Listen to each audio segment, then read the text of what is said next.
यह कथा है उस योद्धा की जिसने जन्म लिया तो आशीर्वादों के साथ, पर जिया एक श्राप के तले।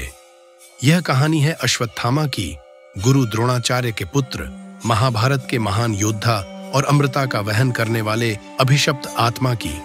यह एक ऐसे नायक की गाथा है जिसकी वीरता, भक्ति और क्रोध ने उसे इतिहास का हिस्सा तो बना दिया, पर शांति से कोसों दूर कर दिया।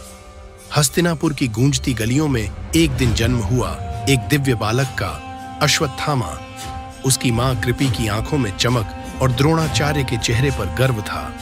बालक का जन्म होते ही स्वर्ग से फूलों की वर्षा हुई, आकाश से एक वाणी आई, यह बालक अमर रहेगा। बालक ने जन्म लेते ही अश्व की ध्वनि में रुदन किया, जिससे उसका नाम पड़ा अश्वत्थामा। द्रोणाचार्य ने उसे शस्त्र विद्या, नीति और धर्म का पाठ पढ़ाया। अश्वत्थामा बचपन से ही तेजस्वी, साहसी और दृढ़ प्रतिज्ञा था, परंतु आर्थिक अभाव में जीते हुए उसके मन में एक कसक घर कर गई, अपमान की कसक। एक दिन अश्वत्थामा ने अपने मित्रों से दूध मांगा। वह केवल आटे में पानी घोलकर उसे दूध बताकर पिलाया गया। यह बात जब द्रोणाचार्य को झांत हुई, उन्होंने प्रण लिया कि वह अपने पुत्र को ऐसा सम्मान दिलवाएंगे जिसकी कल्पना भी कोई न कर सके। और यही प्रण उन्हें ले गया हस्तिनापुर की ओर, कौरवों और पांडवों के गुरु बनने के लिए। महाभारत का युद्ध शुरू हुआ। धर्म और अधर्म की सीमाएं धुंधली होती गईं। अश्वत्थामा कौरव पक्ष में लड़ा अपने पिता के साथ। उसने युद्ध में अद्वितीय पराक्रम दिखाया। अर्जुन, भीम और अभिमन्यु तक को वह टक्कर देने लगा। पर युद्ध का सबसे दर्दनाक क्षण आया तब जब कौरवों ने छल से युधिष्ठिर से झूठ बुलवाया। अश्वत्थामा मारा गया। द्रोणाचार्य ने यह सुना और अपने अस्त्र रख दिए। तभी धृष्टद्युम्न ने अवसर देखकर उनका वध कर दिया। अश्वत्थामा क्रोधित हो उठा। उसके हृदय में प्रतिशोध की ज्वाला धधक उठी। उसे कुछ नहीं दिखा, न धर्म न अधर्म, केवल बदला। अंधेरी रात में अश्वत्थामा ने नारायण अस्त्र चलाया, एक ऐसा दिव्य अस्त्र जिसे केवल भगवान विष्णु ही रोक सकते थे। कृष्ण ने सभी योद्धाओं को अस्त्र के प्रभाव से बचने का उपाय बताया, पर यह स्पष्ट था कि यह अस्त्र अधर्म का प्रयोग था। महाभारत के 18वें दिन युद्ध लगभग समाप्त हो चुका था। अश्वत्थामा ने देखा कि उसके पिता गुरु द्रोणाचार्य, जिनके लिए वह जीता था, छलपूर्वक मारे गए। यह दृश्य उसकी आत्मा को झकझोर गया। रात्रि के अंतिम प्रहर में अश्वत्थामा दुर्योधन के पास गया। दुर्योधन ने अपने अंतिम समय में उसे पांडवों का वंश समाप्त करने का आदेश दिया। अश्वत्थामा ने उसे वचन दिया।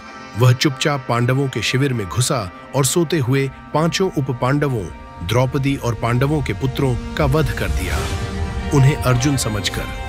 यह क्रूरता, यह भूल उसे पाप की उस गहराई में ले गई जहां से लौटना असंभव था।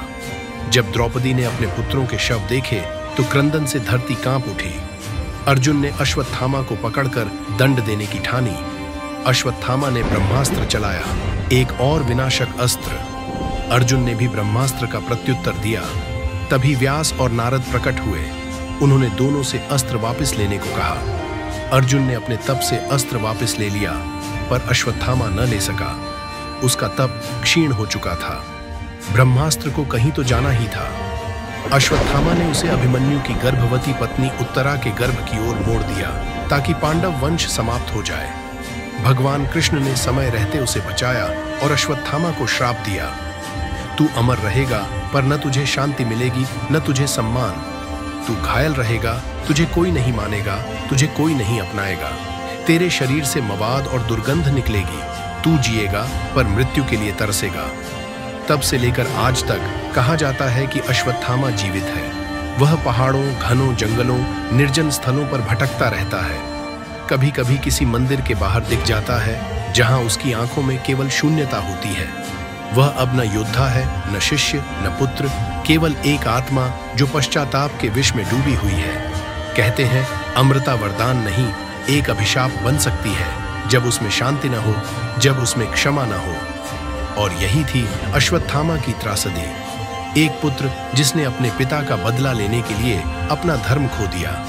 एक योद्धा जिसने अधर्म की राह चुनी। एक अमर जिसने मृत्यु की भीख मांगी, पर उसे कभी मुक्ति नहीं मिली।